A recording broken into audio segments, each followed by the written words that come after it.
three of the best women in beauty as far as I'm concerned. Nadine Baggott, Nicola Moulton and Anne-Marie Solowij. And between us, I hate to think how many years we can possibly rack up.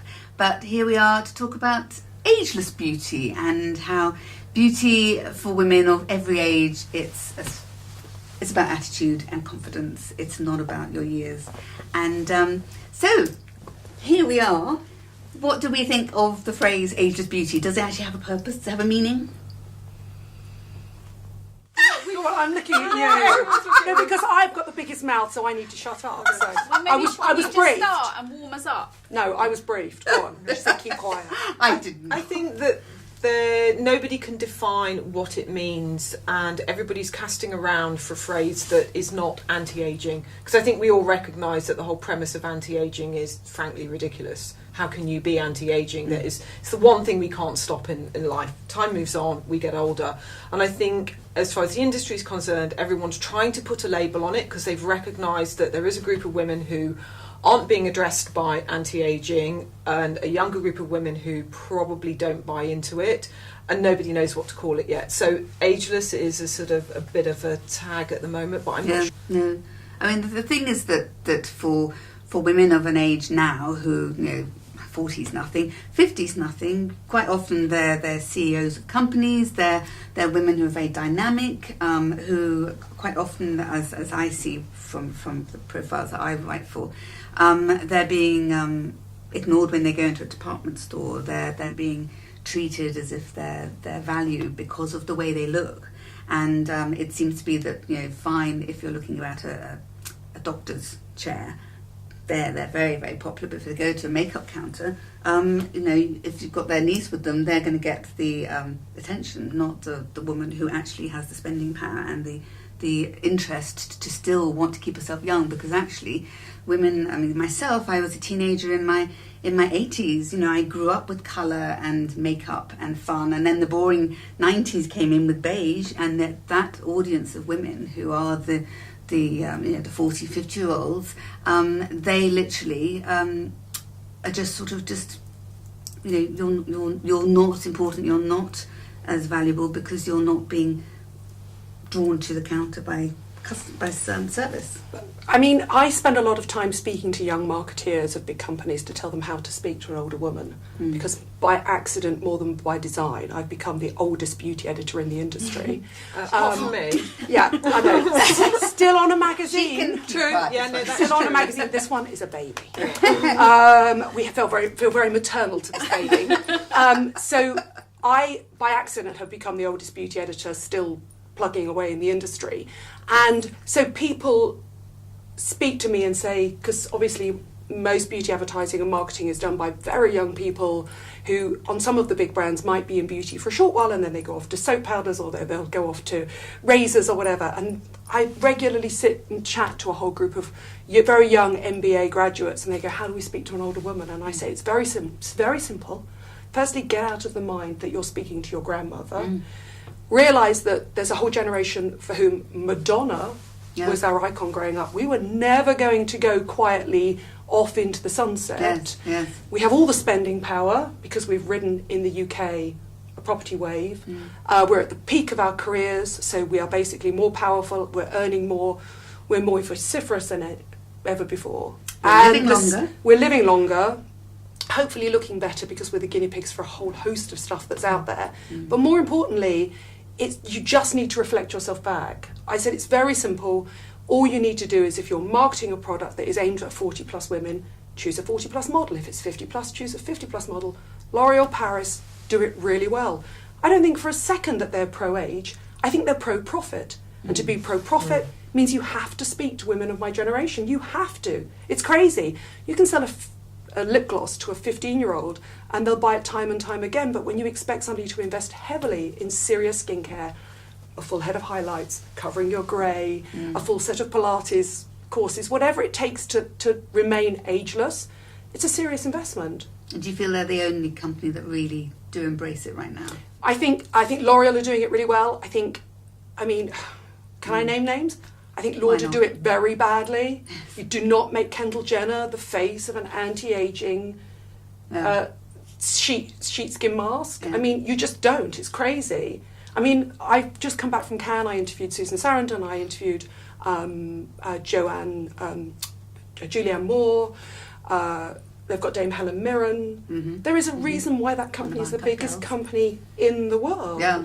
And if you look at the magazines that are surviving, it's the magazines that speak to the older consumer.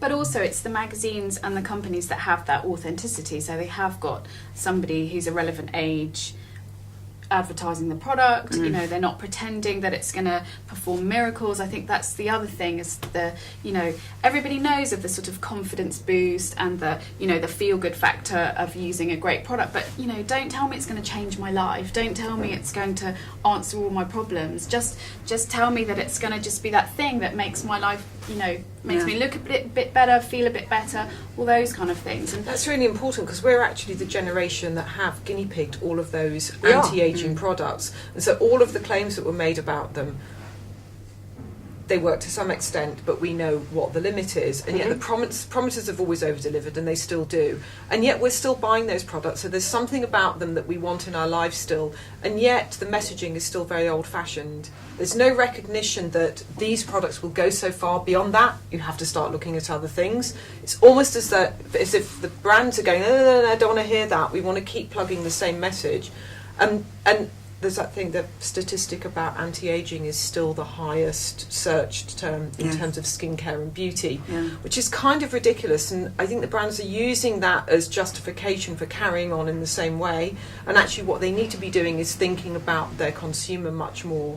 They're so locked into the in the magazine. I've tried, you know, age-defying, pro-age, you name it, but nothing kicks it the way anti-aging does. It's a crazy phrase. But it also, I think, is about looking at her life in total, looking at our life. So the only area that you talk about anti-aging is beauty. You don't really talk about anti-aging fashion. You don't talk about anti-aging food. You don't say, I'm going to an anti-aging restaurant for an anti-aging dinner. And so actually it sort of feels old-fashioned now, and it feels and it's only patronising. more kind of décolletage up, isn't it? Because there's very little in terms of anti-aging body. I'm talking about products specifically.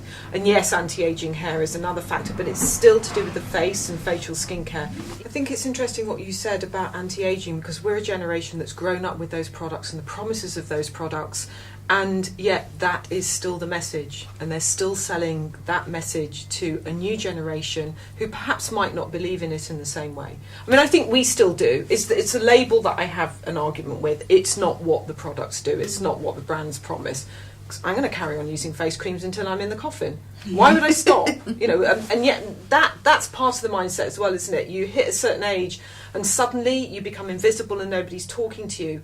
We are the generation that is not going to stop doing all the things that you said we were going to do, and yet they've switched the sound off as far as our voice is concerned. Unlike my parents' generation, who you got married and you had children and then you had your little perm and then you kind of disappeared into the distance, every woman I know from 40 upwards inclusive, they're literally at the top of their game. They can't be patronised, they can't be talked down to. They will literally disengage from a brand that shows them a 22-year-old because we're so sceptical, but we're also powerful. But the problem is, there aren't many brands, I mean, the one you mentioned, but there aren't many brands that are actually talking to that audience, and that's the problem. It's like, where do they go when actually a brand that they love is following the millennials, is after the Gen Z, or you call Gen Z something else, Centennial. The Centennial, I mean, everyone talks about the millennials, but the Centennials is the generation that everybody's looking at, because they're the ones coming through. For some businesses, the millennials are almost irrelevant. You know, they're kind of 35. They're old. But that's interesting, isn't it? Because everything's become so concertinaed and truncated, and constantly looking for new messaging. And yet there are industries, not just the beauty industry, but that aren't reacting to how fast things are changing. One of the things we talked about before, I know, is this whole idea of demographics and sort of dividing people, dividing your marketing messaging by age group. income. One of the things that we talk about in my business is the idea of psychographics. So it's about your mindset and your style and your attitude. It's got nothing to do with the fact that I'm 55. I'm still shopping in Topshop. I'm buying products that our 16-year-old interns get excited about. The interest level is the same, no matter what the age is. So why is that about, if you're under 16, it's this. If you're 18 to 35, it's that. If it's blah, you're that. And what I think some brands are doing really well now is that they're using real women, so not models, not actresses, but people that we can all respond to, and I think that really chimes with that. So if you think that person's great, then you're more likely to be interested in that brand because they've got something to say about it. That person's relevant. Boots have done really well with that. I was going to say, so if you look at Boots No. 7 and Dove, and you look at what they've done with their body confidence and their non-retouching campaign, you need an age confidence brand because you'll see a body confidence image of a whole host of women of different shapes and sizes and races. Still nobody over the age of 35 in a Dove campaign. It's absolutely crazy. And you look at the fuss when those Loose Women, that TV programme, they all got naked and they had a shoot together. And we all look in and you go, because I want to see myself reflected back. I don't even care if it's perfect. I just want to see. No. Oh, yeah. I do. And not the actual body. And I talk about how old I am, and I can't bear it. I can't abide it when women lie about their age or they lie about the work they've had done. I want to be completely transparent because I truly believe that unless I stand there and say, I look like this, I'm 55. The reason I look like this is not because I'm the smartest or the prettiest or the cleverest, but because I know what works and what doesn't work. I would never want somebody to look at me and go, oh, I don't look like that. Why don't I look like that? I just want to say, I look like this simply because I've done this and I've done this and I own this and I own how old I am. And the only reason I know that is because I've spent 25 years in this business cutting through the bullshit. Yeah. Sorry. I love it. So, okay, desert island musts then. What would be, is there something in particular that... Did you deliberately just do that? Did you just sort of, I'm just thinking... Scratching my head, I don't know. One desert island's not necessarily the best place because we all know what we need there. But... is there like one thing that Anna, Nicola, Nadine, Joey, you swear by, you just will take to that little grave with your heart's content? It's a glass oil. It's not a sunscreen. Yeah. This is fake tan, by the way. So what's going to happen? We're going to die at some point. You're going to get ill. Ideally not ill first, but you're going to die. The sunscreen thing, I can't be stressing about that all the time. It's part of my life, but it's not top of my list. Aromatherapy Associates Deep Relax Bath Oil, I can't live my life without it. It's the smell, it's how it makes me feel. It's the one thing that gets me through the day, and that to not be able to have that smell and have that feeling would be a real loss. I can live without everything. I can manage without all the other stuff if it was just the one thing. I like that. Nicola. Honestly, I can't think of one thing that I can live without. Can I? Okay, you couldn't live without. No. You can have hours. I'm going to tell tales, right? I was away last week with Nicola's number 2 on Vogue. Oh, don't tell tales. I am going to tell tales. Oh no! And she was. They were basically at a spa because they had the day off because they were treating. And Nicola said, I haven't got any face cream. There's some hand cream. I'll just use that on my face. I do that. There's nothing wrong with it. Do you want high maintenance? What I'm taking to the grave with me is hair dye because I am never going grey, and my aesthetic dermatologist because I've got a face full of Botox and filler. But who's going to see it on the desert island? Doesn't matter. It's about how it makes you feel. I don't care. It's about how it makes me feel. But also, I think... And I need all the help I can get. I do the boring old sunscreen every day, but I think I've got very pale, freckly skin, and I've really got to. But I'm going to be making a hat out of those palm leaves. But I love nothing more than going to a hotel and trying the shampoo and trying the different bubble bath. I mean, I think there are so many things to try. It's a shame to just, it's like people who say, well, what's your signature perfume? I only ever use the same perfume. I think, well, there's so many beautiful perfumes out there to try. Kind of irrelevant now, isn't it? I think, I'm all about I'm all about the variety. Why would you just be forced to take one Yeah. piece of clothing? It's Oh, don't you right. think it's It was just a stupid question. No, I'm not. But I sorry. don't think though that beauty is about confining it. There's Yeah. still Yeah. this guilt around. Yes. You can't have too many this. You can't have too many that. Especially in the UK. Yeah. I think I just culturally- wanted Yeah, to know yeah. what you really loved. That was all. No, I'm no, sorry. Look what you've done now. It's a Forgive whole me. can of But it is a worms. thing I'm about- taking my aesthetic dermatologist and we're both flying business.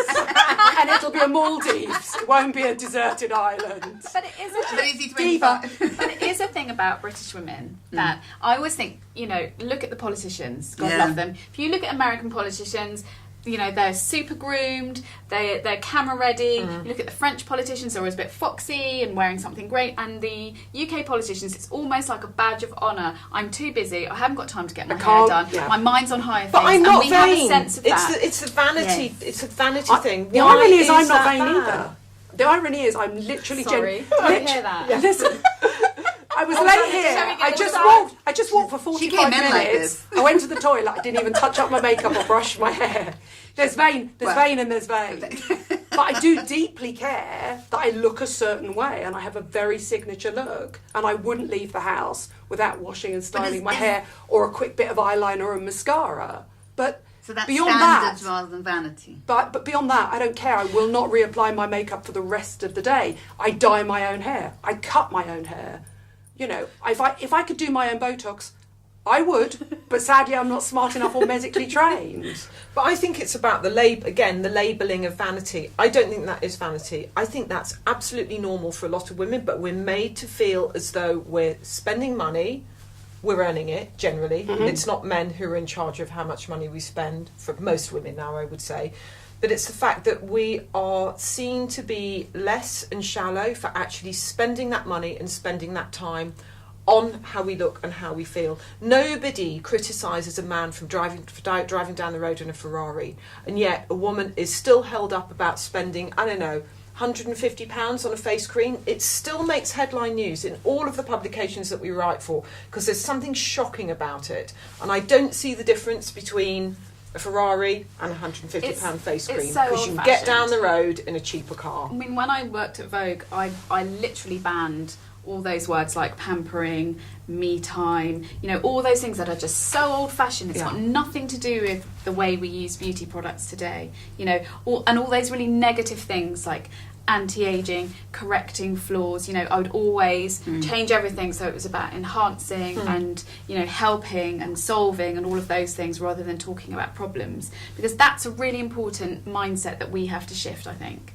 So where do you think the media, considering we are all involved in the media, is going so wrong in helping sort of get this message across? Because as we know, most magazines certainly don't appeal to this woman. I think she's a bit of an enigma because she hasn't got anything. Like a weekend supplement. You know what? actually. My big thing has always been, when we're writing about beauty, talking about beauty, is if you turn to the fashion section of a magazine, they will talk about the trends in terms of what's happening on the runway, yes, but also in terms of what's happening in music and theatre and culture and all the things people are doing.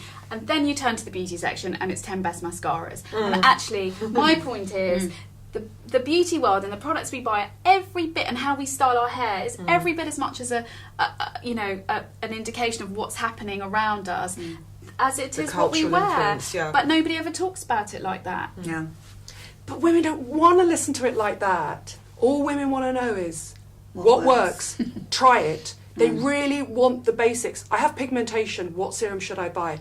I'm tired. I have under eye circles. Does Botox work? Does it hurt? Can I colour my own hair? Should I go grey? Shouldn't I go? How do I get rid of cellulite? Is there anything for stretch marks? I've just had a baby. I'm feeling really depressed. How do I tighten my stomach up again? It's literally that. But when but you they basic. shouldn't feel But that's a guilty for particular asking those audience. questions, No, and but that's they what I'm don't. saying. We should I don't elevate think- the beauty world to make sure that you don't have to feel guilty or frivolous or flippant for I don't asking think women those do questions. I don't think women do I think feel a lot of frivolous women or do. flippant. I do. The women I know are zero targeted in. They want stealth beauty. They want minimum effort, maximum results at the best price. That's why a brand like The Ordinary has turned the world upside down. Look at brands like Beauty Pie or Super Duper or Knit Fab, or all those brands that are kind of disruptive and exciting and are turning all those traditional brands on their head. They're basically saying, this isn't an indulgence, this is a problem solver. If you've got a problem and you're fine with it, that's fine. If you're not fine with it, we can solve your problems. And I love that. I love that transparency. They reach out to me through the computer and they just go, help, I'm lost, help, nobody's talking to me. And do you feel that... I think they are being talked to. I think that the way we consume information now is just very different, and the fact that a YouTube channel is more entertaining, mainly because it's your YouTube channel, it's cut through in terms of messaging, and I think that what's happened is that magazines have become mired in the way we deliver the messages, and it's either a long prose piece or it's 10 best mascaras. Or something visual, and there's nothing much in between, and I think that's the fault of tradition and things being the same and things carrying on being the same and production values and repetition, and the fact that in all of our jobs we've all spent probably too much time out at launches and not enough time working on the titles and changing the way we actually deliver information. I also genuinely do think, though, that a lot of the reason that a lot of those women are emailing you and asking you advice is because they're still not having the conversation with their girlfriends and with their peers, because there's a stigma about it. See, and that's something that we have to change. I think younger women are different. Yeah, Yes. I agree. We've got a retail business with a business partner, and we have a shop in Topshop, and what we see is young girls, and I'm talking about 16 to probably 25 young, so that's probably a Topshop audience, in there shopping with their friends, and it's always a three-way conversation. It's rarely two together. There's usually three of them. They shop in gangs. They don't shop on their own. Not only are they shopping and talking about the products that are in front of them, and they're trying them on each other, and they're commenting, they're taking pictures, and they're also sharing it on social media. So there's this virtual existence where there's a communication on that level and there's a personal level. And I think probably women of certainly my age group don't shop like that for beauty. I'm the lone wolf. I do not want to be having that conversation with my friends. It's a dinner party conversation. It's happening in a different place and on a different level. I think, and much more but that's what I private mean. and undercover. Because we're on the industry, we wouldn't want to be having that conversation because it'd be very so dull. where do I our hear those when- conversations. So where do our friends, where do our cousins, where do their friends who are our age, where do they turn to for advice? They're going online, which is why what you're doing is the right thing to be doing for now. And it's cut through information. I do think some of them are still reading magazines, but I think they're not less so than they were. We all know that. The numbers Also, are down. beauty is so incredibly visual. It makes sense that it should work on video. It should work on video. You know, if you want to learn how to do a smoky eye or to lift a hooded eyelid or to reshape your eyebrows, a picture speaks 1,000 words. A video speaks a whole novel. I mean, it's such a visual medium. I've done TV for 20 years. TV doesn't take beauty seriously. No, the fact that it is that's true. the biggest beauty advertiser across all sections, and yet still there is not a serious grown-up beauty programme on TV. There isn't a Beggars fashion believe. programme either. There isn't a fashion programme now. The makeover channels have all sort of disappeared. Or and homes. Sort of or homes. So literally there's all these women who are desperate for information and advice from age-appropriate people. And I think they're just beginning to maybe Google. We're available. Or just available to sort of go on YouTube, but not really. Whereas a 15-year-old would just Google everything. I wonder why that is. I wonder why the programmes about subjects which generally interest women are still not being targeted on TV, on terrestrial TV. I mean, look at Top Gear. Yeah. I mean, We where's get the Bake equivalent Off. for Top We Top get Gear? Bake Off. We get Bake Even Off. Bake Off is for men and women. Yeah. It's There isn't ab- anything that's female focused. There just It's isn't. amazing. It's amazing.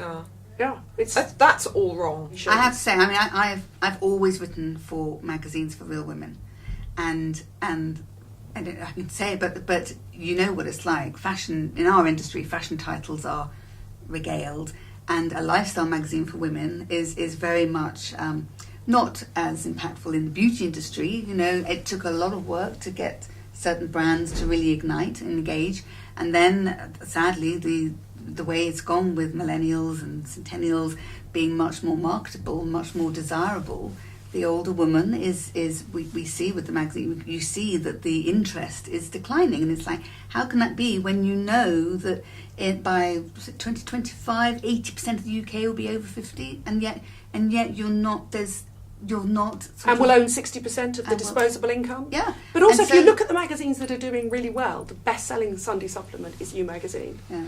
Woman and Home, Good Housekeeping.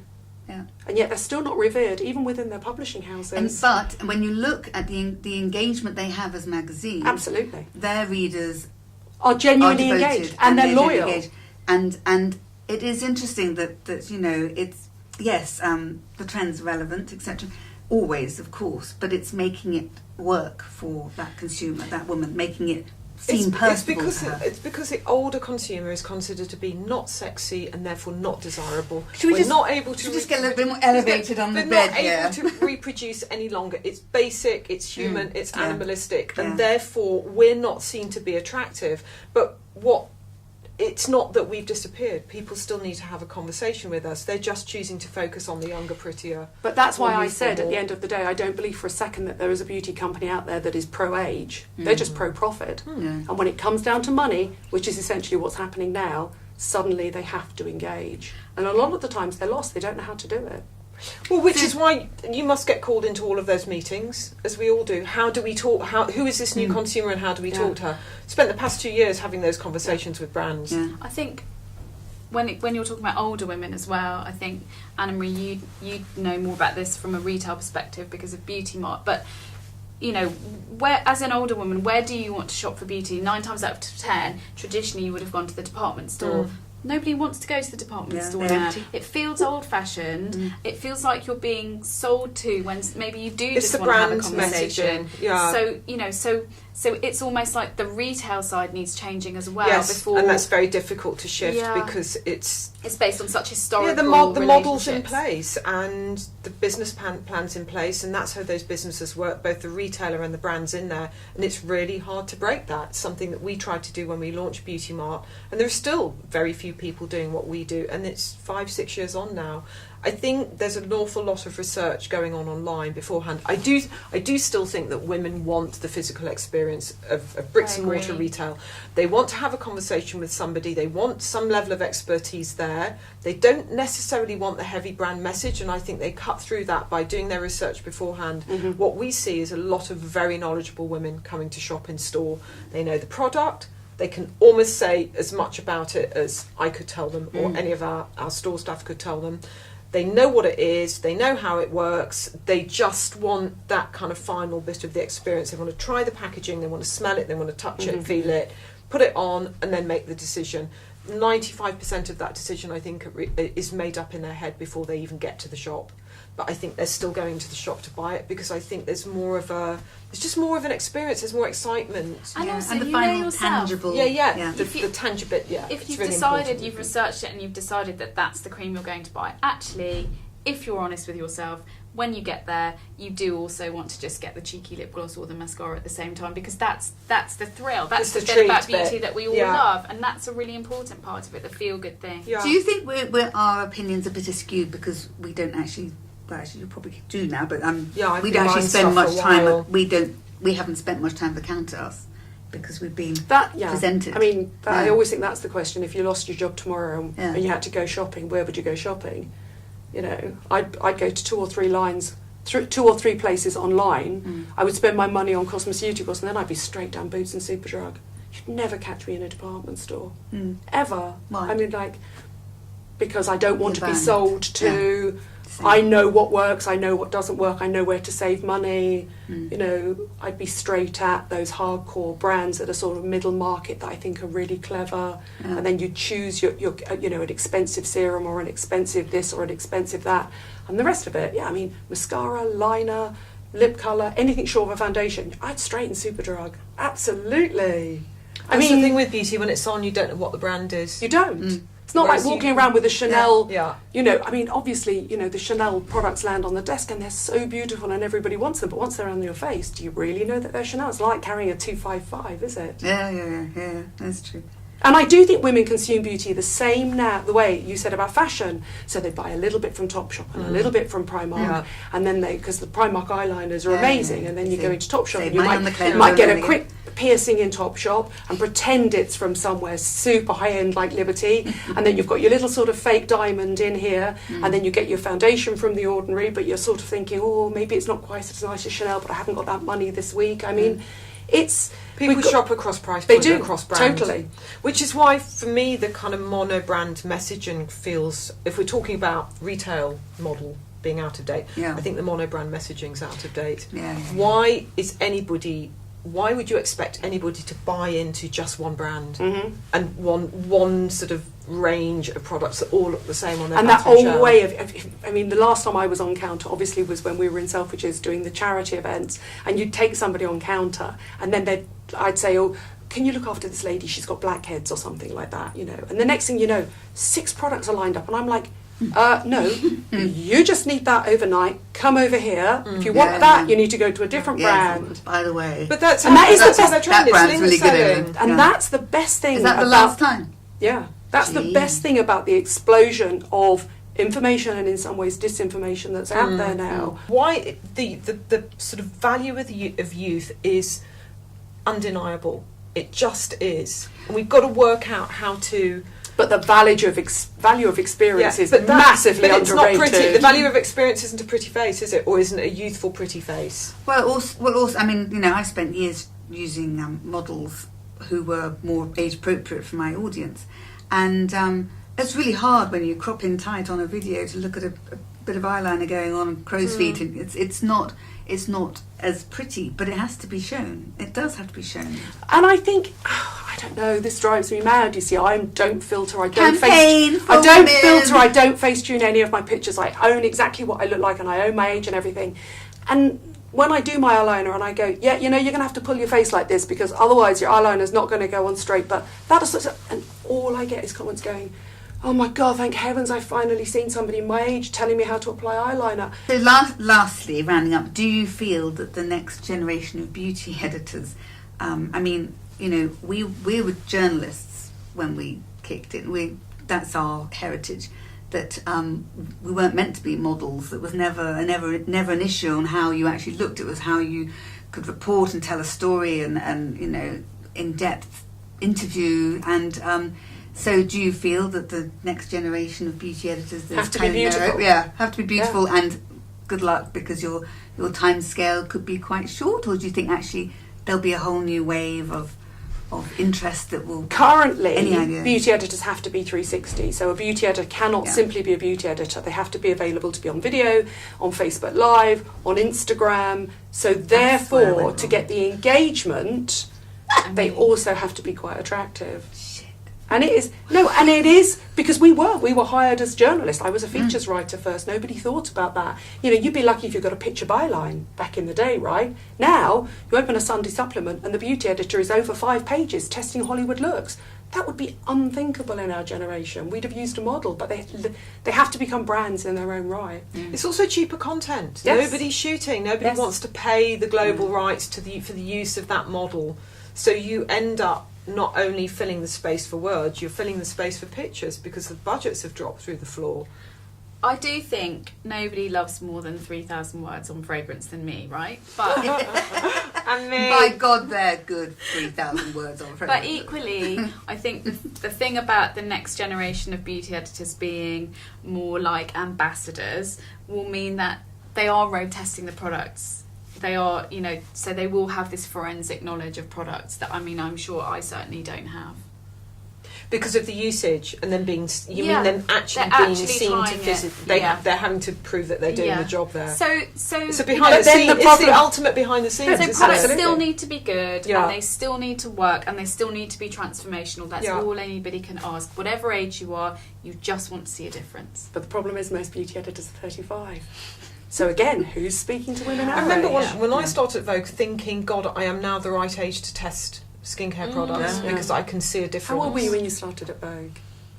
Yeah, 41, 42. Because I remember writing anti-aging features when I was 26. Somebody should just come round and slap me around the back of the head and say, come back to me in 30 years' time. When we Director of first- Wandsworth Housekeeping at 28. When we first launched at Crazy. Beauty Mart in Harvey Nichols, we made sure that we employed an older woman because I said I didn't want to be sold eye cream for this. by a 23-year-old. That's so brilliant. You see, Yeah. that's the kind of thing. Fantastic. They So that's should why do. beauty art is so brilliant Yeah, and that's, so you know, revolutionary. but that's We don't what- sell eye cream. We do actually do sell eye cream. We're in Topshop. Yeah. There are not many women who I mind love it. that. But Yes. it was a statement that we made because I do think you have to put the new rules out there, whether or not you can actually keep them going. Having said I continually speak to older women, I have to say the vast majority of people that ask questions of me and follow me are quite young. And when they say to me things to me like, I'm 26 and I'm thinking I really need a serious anti-aging regime. What eye cream and neck cream should I be using? And what SPF? And I went, you're 26, you should be lying on a beach.